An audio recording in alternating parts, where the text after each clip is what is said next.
Gold, trusted gold buyers. మీరు తాకట్టు పెట్టిన బంగారాన్ని విడిపించి ఈ రోజు ఉన్న మార్కెట్ ధరకు కొనబడను.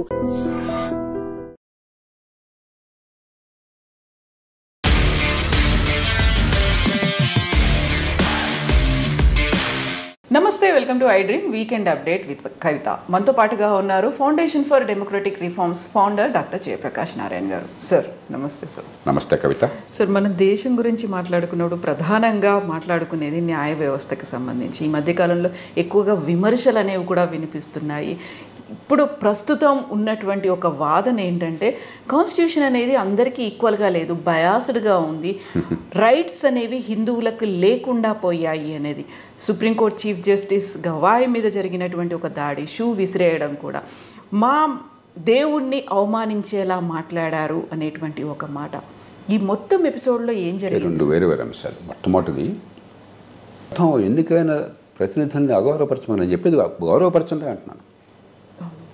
చట్టసభ కావచ్చు, ఎన్నికైన ప్రభుత్వం కావచ్చు, తప్పుంటే విమర్శించే హక్కు నాకున్నది ఒక పౌరుడిగా. బాధ్యత కూడా ఉంది, మార్గం చూపెట్టే బాధ్యత ఉన్నది. కానీ ముఖ్యమంత్రి, నువ్వు ముఖ్యమంత్రివి కాదు, లేకపోతే ముఖ్యమంత్రి అయితే నేను చెప్తా కొడతానని చెప్పనేది సంస్కారం పక్కన పెట్టండి. అంటే మీకు రాజ్యాంగం అంటే గౌరవం లేదు. నేను ఇప్పటిదాకా నేను పోరాడింది ఏమిటి? ఎన్నికైన ప్రతినిధుల్ని మీకు ఏ స్థాయిలోనా గౌరవించండి, వాళ్ళకి ప్రజలు ఇచ్చిన ప్రాతినిధ్యాన్ని గుర్తించండి, అధికారాన్ని ఇవ్వండి, జవాబుదారాన్ని పెంచండి. అంతేగాని వీడి పనికిరాని చోటలు, వీళ్ళని తీసిపారేద్దాం, వీళ్ళని పక్కన పెట్టేద్దాం అంటే అది పరిపాలన కాదు. విమర్శించడం వేరు, సంస్కరణ కోసం పోరాడడం వేరు, ఆ వ్యవస్థ విశ్వసనీయతని, రాజ్యాంగబద్ధతని ప్రశ్నించడం, వ్యతిరేకించడం వేరు. మౌలికమైన తేడా ఉండదు. అందుకని నా జీవిత కాలంలో ఏనాడు కూడా చట్టసభలను గురించి కానీ విమర్శించాను, ఇప్పుడు విమర్శిస్తున్నాను. ఎన్నికైన ప్రభుత్వాలను గురించి కానీ, న్యాయ వ్యవస్థను గురించి కానీ, అధికార యంత్రాంగాన్ని గురించి కానీ, వాళ్ళ విశ్వసనీయతని లేకపోతే వాళ్ళకున్న నైతికతని, ఒక లెజిటిమసీని ఎప్పుడు ప్రశ్నించాలి.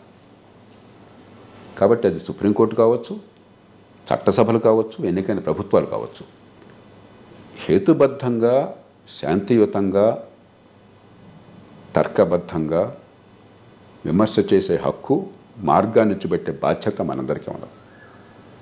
కానీ చట్టాన్ని చేతిలోకి తీసుకుని వాళ్ళ మీద నాకెంత కోపం వచ్చినా కూడా చెప్పులు విసిరేయటమో, కొట్టటమో, చంపటమో, లేకపోతే హింసకి పాల్పడటమో ఆ హక్కు ఎవరికి లేదు. పూర్తిగా రాజ్యాంగం వెళ్తుంది. అంటే వ్యవస్థ మొత్తం పతనం అయిపోతుంది. అందుకే నేను ఎప్పుడు చెప్తాను, ఎన్నికలు ఎన్ని పొరపాట్లు ఉన్నా కూడా కావాలని ఎవరు ఏం చేయట్లేదు, వ్యవస్థలో కొన్ని లోపాలనే సంస్కరించుకున్నాం. కానీ ఎన్నికైన ప్రభుత్వాన్ని గౌరవిద్దాం, ఎన్నికల్ని గౌరవిద్దాం, ఎన్నికల ఫలితాలని గౌరవిద్దాం. మంచికో చెడుకో గొప్పవాళ్ళని అనుకుంటారు, మీరు అనుకుంటా, నేను అనుకోవట్లా. ఉన్నవాళ్ళు అందరూ గొప్పవాళ్ళే వచ్చారని కాదు, కానీ ఎవరు వచ్చినా కూడా ప్రజల మన్నలు పొందారు. అది ప్రజాస్వామ్యం, దాన్ని గౌరవించండి. దాన్ని ఎలా మరింత బాగు చేయాలో మరి ప్రయత్నం చేద్దాం, కానీ దాన్ని ప్రశ్నించకూడదు. కాబట్టి ఈ దేశంలో ఏమిటంటే, నాకు ఇష్టం పని జరిగిన పని కాకపోతే నేను ఏదైనా ఆయుధం ప్రయోగించవచ్చు అనుకుంటున్నాను. హేతుబద్ధమైన విమర్శ, శాంతియుతమైన నిరసన వేరు, మార్గాన్ని చూపెట్టడం వేరు, చట్టాన్ని చేతిలో తీసుకోవటం, వ్యవస్థ లెజిటిమసీని ప్రశ్నించడం వేరు. అప్పుడు నక్సలైట్కి మీకు తేడా లేదు. దాన్ని మనం నిర్నిబంధంగా, నిర్ద్వంద్వంగా ఖండించాలి, ఎవరు చేసినా సరే. ఇక రెండోది, కొందరు మూర్ఖులు ప్రచారం కోసమో, తాత్కాలికమైన ఆగ్రహంతోనో, అదుపు చేసుకోలేకనో కొన్ని ఇలాంటి పిచ్చి పనులు చేస్తారు. వెంటనే వాళ్ళకి ఒక కంటెంప్ట్ కొట్టుకున్న వాళ్ళకి శిక్ష అయ్యండి, ఒక 6 నెలలు 3 నెలలు జైల్లో పెట్టండి, వదిలేయండి. అంతేగాని అదే మనం రాత్రి బాడు చిచ్చుక పెట్టుకోక్కర్లేదు. మనకు అసలు నిజమైన అంశాలు బాగున్నాయి. ఇక మీరు చెప్పారు అన్ని మతాలని సమానంగా చూస్తున్నాను. రాజ్యాంగ స్ఫూర్తి నిరుపమానమైనటువంటిది, ఒక అద్భుతమైన రాజ్యాంగం. దానిలో పొరపాట్లు లేవని కాదు, లేకపోతే సవరణ అవసరం లేదు. అందుకని ఇన్ని సవరణలు చేసుకున్నాం. అంబేద్కర్ గారు రాజ్యాంగంలో సవరణ కోసం ఏర్పాటు ఎందుకు చేశారు? ఈనాడు మనం ఆలోచించిందే శాశ్వతంగా సర్వసమ్మతం కాజాలదు, మారుతున్న అవసరాల కొద్దీ కొన్ని మార్పులు అవసరమవుతాయని గుర్తించేశారు. అదే సమయంలో సుప్రీంకోర్టు ఒక మంచి నిర్ణయం చేసింది. ఏం చేసింది? మీరు రాజ్యాంగాన్ని మార్చవచ్చు, కానీ రాజ్యాంగ స్ఫూర్తినే తీసే శక్తి మీకు లేదని. సుప్రీంకోర్టు చేసిన పొరపాటు ఏమిటంటే, రాజ్యాంగ స్ఫూర్తి అంటే నిర్వచించాల, అంటే ఎప్పుడు ఏదో ఎక్కడ వింటే అక్కడ వెళ్ళి పెట్టే అవకాశాన్ని తీసుకున్నారు. అది తప్పది.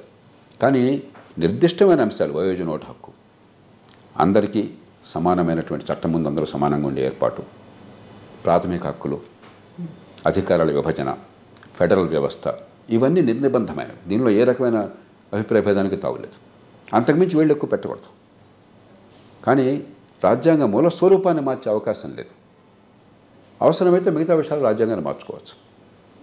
అలాంటి నేపథ్యంలో దేశ విభజన జరిగిన నేపథ్యంలో 1.5 కోటి మంది కాంగ్రెసీకులు ఎరగరు శాశ్వతంగా, ఇటు నుంచి అటు అటు నుంచి ఇటు. వాళ్ళు ఏ పాపం ఎరగరు.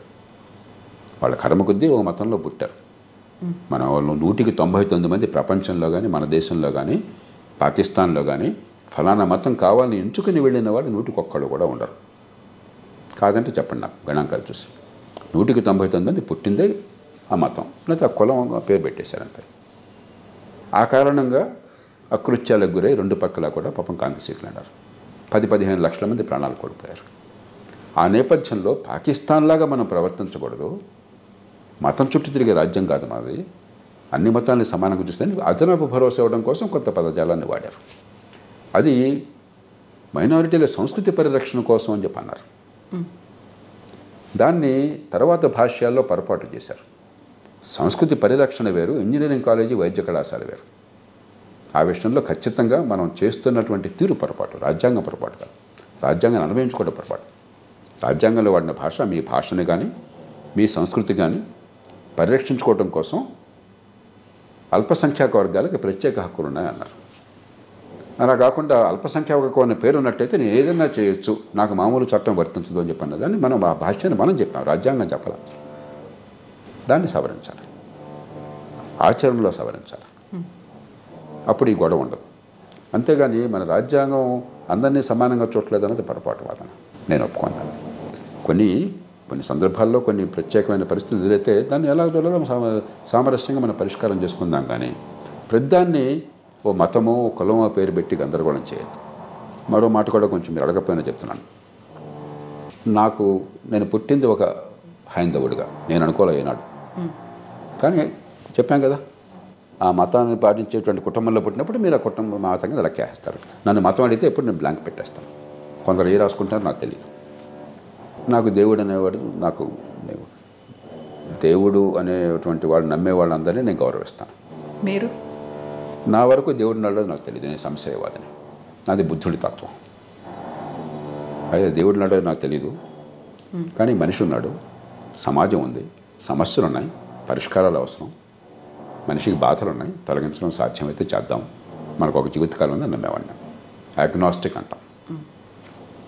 కానీ నిజమైనటువంటి ఆధ్యాత్మికతను నేను గౌరవిస్తాను. ఎందుకంటే ఈ దేశం బహుశా ప్రపంచంలో చాలామందికి ఆధ్యాత్మికత అవసరం. ఏది మంచి ఏది చెడు, ఏ మార్గాన్ని ఎంచుకోవాలని చెప్పి నిర్ణయించుకోవడానికి. కానీ లేకపోతే ప్రతి మనిషికి ఎప్పుడో కష్టం ఉంటుంది. ఏదో రకం కష్టమో మానసిక క్లేశం లేని మనిషి ప్రపంచంలో ఉండడు. మీరు కానీ నేను కానీ ఎంత గొప్పవాళ్ళు అయినా సరే ఏదో ఒక బాధ ఉంటుంది. బుద్ధుడు గొడవ అంతా అదే కదా. ఆయన తిరుగుతూ ఉండి చూస్తే ఎక్కడ చూసినా వేదంలో రోగంలో కనిపించినాయి. బాధలు లేనివాడు ఒకడు కనిపించాల. ఏమిటని చెప్పి ఆయన మొత్తం వదిలేసి బౌద్ధానికి వెళ్ళిపోయాడు. బౌద్ధాన్ని సృష్టించాడు. కాబట్టి ఇది సహజం. మన చేతనైన మేరకు దాన్ని తొలగించే ప్రయత్నం చేద్దాం. చేతనైన మేరకు అందరికీ సమాజంలో సామరస్యాన్ని పెంచే ప్రయత్నం చేద్దాం. అందరం మేమండి. కానీ చాలామందికి ఆ మతం నుంచి లేకపోతే మతం కంటే మించిన ఆధ్యాత్మికత నుంచి ఏది మంచి ఏది చెడు మార్గం తెలుస్తుంది. రెండోది, కష్టంలో ఉన్నప్పుడు ఆ దేవుడి మీద ఉన్నటువంటి నమ్మకం వాళ్ళకి భరోసాని ఇస్తాం, ఒక సాంత్వన కలిగిస్తాం. నాకు ఒక రకంగా నిజంగా అంత భక్తి ఉన్నవాళ్ళు అంటే నాకు అసూయ, ఎంత అదృష్టవంతులు అని చెప్పి. కొన్ని సందర్భాల్లో మనం తట్టుకోలేని కష్టం రావచ్చు. ఆ భక్తి ఉన్న వాళ్ళకి అప్పుడు ఆ దేవుడు ఉన్నాడు, ఆ దేవుడి నిర్ణయం వల్ల జరిగింది చెప్పినది చాలా స్వాంతాన్ని ఇస్తుంది. మీకు ఆ నమ్మిక లేకపోతే మీకు పరిష్కారం దొరకదు. ఒక కుటుంబంలో మీరు ఒక చిన్నారి బిడ్డను కోల్పోయారు అనుకోండి, అకస్మాత్తుగా ఏమనుకోకండి. దానికి ఏ రకమైన ఊరట, ఎన్ని మాటలు చెప్పినా కూడా ఆ మనిషి ఆ తల్లిదండ్రులు ఊరట కలుగుతుంది. దేవుడు అలా నిర్ణయం చేశాడు అని పూర్తిగా దైవభక్తి ఉండి దేవుడి మీద భారం వేశారనుకోండి, అది నిజమా కాదా నాకు తెలిసేంత జ్ఞానం నాకు లేదు, కానీ చాలా ఊరటనిస్తుంది. అంచేత నిజమైన ఆధ్యాత్మికత నేను చాలా గౌరవిస్తాను. ఈ నేపథ్యంలో మనం అంతవరకు ఆధ్యాత్మికత ఉంచుతాం. కానీ అంతకు మించి బస్తే మే సవాల్, నీ దేవుడు గొప్ప నా దేవుడు గొప్ప అన్నది మనకొద్దు. హైందవంలో అన్న గొప్పతనం ఏమన్నా ఉంటే, ప్రతి మతంలో ప్రతి సాంప్రదాయంలో గొప్పతనం, మనలో ఉన్న గొప్పతనం ఏమన్నా ఉంటే, ఏకం సత్ విప్రా బహుధా వదంత్, సత్యం ఒక్కటే, జ్ఞానులు, ఆలోచనాపరులు, ఋషులు వివిధ రూపాల్లో సత్యాన్ని వెతుక్కుంటారు. ఇది ప్రపంచంలో మరే మతము ఇది చెప్పాల. ప్రపంచంలో చాలా మతాలకి ఇంకో దేవుణ్ణి పూజిస్తే వాళ్ళు ఒప్పుకోరు, ఇంకొక తాత్విక చింతనని పాటిస్తే వాళ్ళు ఒప్పుకోరు. మనకి బుద్ధుడు హిందూ మతం మీద తిరుగుబాటు చేస్తే బుద్ధుని మనం అవతారంగా చేశాం. మహావీర్ జైన్ హిందూ మతంలోని కొన్ని సాంప్రదాయాలను వ్యతిరేకిస్తే ఇవాళ ఎవరన్నా జైనులు హైందవ సంస్థలో భాగంగా అనుకుంటారా? జైనులు కానీ బయట వాళ్ళు కానీ మిగతా వాళ్ళు కానీ ఎవరు అనుకోరు. చైతన్య మహాప్రభు కావచ్చు, బసవేశ్వరుడు కావచ్చు, మరొకళ్ళు కావచ్చు, వివిధ కులాల నుంచి వర్గాల నుంచి వచ్చిన వాళ్ళు కొన్ని వర్గాల ఆధిపత్యాన్ని కాదని చెప్పని అందరికీ సమాన అవకాశం ఇవ్వడం కోసం ఆధ్యాత్మికంగా పోరాడారు. వాళ్ళందరినీ కూడా మన సమాజంలో ఋషులుగా, జ్ఞానులుగా మనం గుర్తించాం. ఇది భారతదేశానికి ఉన్న ప్రత్యేకత. అలాంటి సమాజంలో ఇప్పుడు ఈ వంక తీసుకుని సుప్రీంకోర్టు ప్రధాన న్యాయమూర్తి కొన్ని పెద్ద ఆలోచించకుండా ఒకటి రెండు మాటలను ఉండొచ్చు. అది అనాలోచితంగా ఏదో యథాలాపంగా అన్న మాటలు. దానికి ఇతడి ప్రతిస్పందన ఈ రకంగా గర్హనీయంగా మరి ఏమనాలి, అన్సివిలైజ్డ్, అనాగరికంగా ఉండొచ్చు. కానీ దీన్ని మీరు సనాతనవాదులు, అగ్రకులాలు, అంబేద్కర్ వాదుల మధ్య పోరాటంగా చేస్తే మిగతావన్నీ మంచి చెడు పక్కన పెట్టేద్దాం. మూర్ఖులారా, ఈ మాట పరుషంగా అంటున్నాను, కావాలంటున్నాను. సమాజాన్ని ఏకం చేసి, కనీసం హైందవ సమాజాన్ని ఏకం చేయటం మీ బాధ్యతగా భావిస్తున్నారా? ఈ సమాజంలో చుచ్చులు పెట్టి మళ్ళీ కొన్ని అగ్రకులాలు వేరు, మిగతా కులాలు వేరు అని చెప్పని సమాజాన్ని విభజిస్తున్నారు. ఏం సాధించగలుగుతున్నారు మీరు? హైందవ సమాజం కొన్ని కులాలకే పరిమితమైందనుకుంటే అది హైందవ సమాజంగా నిలవదు. ఏకం సత్ విప్రా బహుధా వదంతి. గతంలో పొరపాట్లు జరిగినాయి కులం పేరుతో. కులాన్ని అధిగమిద్దామన్నటువంటి సంస్కరణవాదం ఈ దేశంలో చాలామందిలో ఉన్నది, చాలా సంస్థల్లో ఉన్నది. గట్టి పోరాటం చేస్తున్నారు. దానికి మీరు నిలబడి అందరినీ కలిపితే మీరు అనుకున్న సంస్కృతికి భవిష్యత్తు ఉంది, లేకపోతే ఆ సంస్కృతి మంట కలిసిపోతుంది. ఈ మాటని స్పష్టంగా చెప్పాలి. నేను సోషల్ మీడియాలో చూస్తుంటే చాలా విచిత్రంగా ఉన్నది. సమస్య ఒకటైతే మీరు ఇంకో దాన్ని తీసుకెళ్ళి అంబేద్కర్ రైట్లు, సనాతనవాదులు, ఎంత మూర్ఖులు మీరంతా మాట్లాడేది. ఏం మాట్లాడుతున్నారు? నిజంగా మీరు కనుక హైందవ సమాజం బాగుండాలన్న కోరిక మీకు ఉన్నట్టయితే మీరు నమ్ముతున్నారు కదా. నేను చెప్పాను, నా నమ్మకం ఏంటి నేను చెప్పేశాను. దానిలో ఉన్న గొప్పతనాన్ని గుర్తించి అందరినీ కలిపి ఏర్పాటు చేయకుండా గతంలో ఉన్న మూర్ఖ విభజనలు కొనసాగించే ప్రయత్నం చేస్తే మీ వేళ్లతో మీ కళ్ళు పొడుచుకుంటున్నారు, మీ ముక్కు మీరు నరుక్కుంటున్నారు, మీ కాళ్ళు మీరు నరుక్కుంటున్నారు. అంతకంటే మూర్ఖత్వం మరొకలేదు. ఇప్పుడు సీజే మీద షూతో దాడి చేయడం కూడా దైవ నిర్ణయంగా చెప్తున్నటువంటి వాళ్ళకి ఏం చెప్తారు? ఇక చెప్పాను కదా, ఇక అంతకంటే ఎక్కువ అక్కర్లేదు. ఇప్పటికే చెప్పాల్సింది గట్టిగా చెప్పాను. ఇది పరిష్కారం కానే కాదు, అంతకంటే మూర్ఖత్వం లేదు. దాన్ని మనం నిర్ద్వంద్వంగా, అసలు హింస ఏ రూపంలో ఎక్కడ ఎందుకు ఎప్పుడు వచ్చినా కూడా హింసకి వెనకాల కారణాలు వెతికే అవసరం లేదు. అలా అయితే టెర్రరిస్టులందరినీ మనం ఒప్పుకోవాలి. ప్రతి టెర్రరిస్టు కూడా వాడు కారణం చెప్తాడు. హమాసు మీరు అక్కడ కోచకొత్తకు వచ్చినప్పుడు ఇజ్రాయెల్లో వాడు కారణం చెప్తాడు. మన పుల్వామాలో అటాక్ అయినప్పుడు మరి దారుణంగా అమాయకులను చంపినప్పుడు వాడు కారణం చెప్తాడు. హింసకి పాల్పడడానికి కారణాన్ని వెతికి పాపం ఈ కారణంగా చేశాడు అనగానే ప్రపంచంలో శాంతికి, ప్రపంచంలో భద్రతకి అవకాశం లేకుండా చేశారు. అరాచకత్వానికి దారితీశారు, హింసకు దారితీశారు. కాబట్టి దాన్ని ఏ పరిస్థితి ఆలోచించే మనుషులు ఎవరు కూడా దాన్ని పొరపాటును ఒప్పుకోకూడదు. ఒకవేళ నిజంగా ప్రధాన న్యాయమూర్తితో మరొకళ్ళు కొన్ని చేయకూడని తప్పులు చేశారు అనుకున్న వాదన కోసం, అయినా కూడా అది మార్గం కాదు. ఈ తప్పు ఇలా జరిగింది, ఇది విమర్శించండి, మార్గం చూపెట్టండి. నేను చెప్పిన మాటలు కొందరికి ఇష్టం ఉండకపోవచ్చు, ఖచ్చితంగా నేను కొంచెం పరిశుభ్రంగా చెప్పాను, కొందరికి ఇష్టం ఉండకపోవచ్చు. ఏం జేపీ గారి మాట్లాడతాడు అంత తెలుస్తా అని చెప్పి నేను హింసకు వస్తే బాధ్యత అంతే.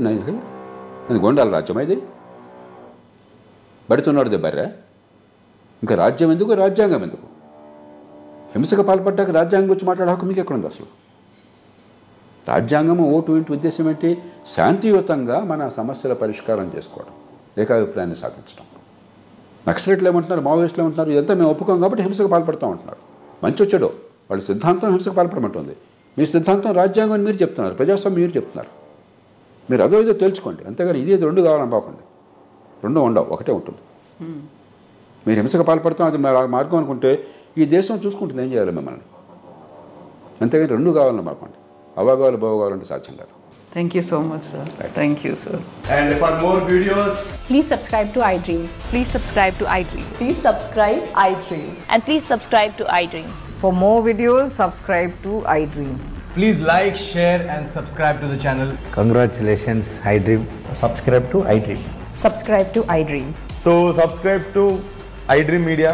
iDream ki iDream team andarki huge congratulations. Please subscribe iDream Media. Please subscribe to iDream. Subscribe iDream. Please subscribe to iDream. iDream అంటే నా కళల ఛానల్ సబ్స్క్రైబ్ చేసుకున్న నోరు తిరుగుతలేదు, మీరైతే గంట గుర్తు కొట్టండి. For more such videos, please subscribe to iDream. Subscribe to iDream. Please subscribe to iDream. Please subscribe iDream Media. Please do subscribe to iDream. Please subscribe to iDream Media. For best entertainment and information, please subscribe iDream. And don't forget to subscribe to iDream.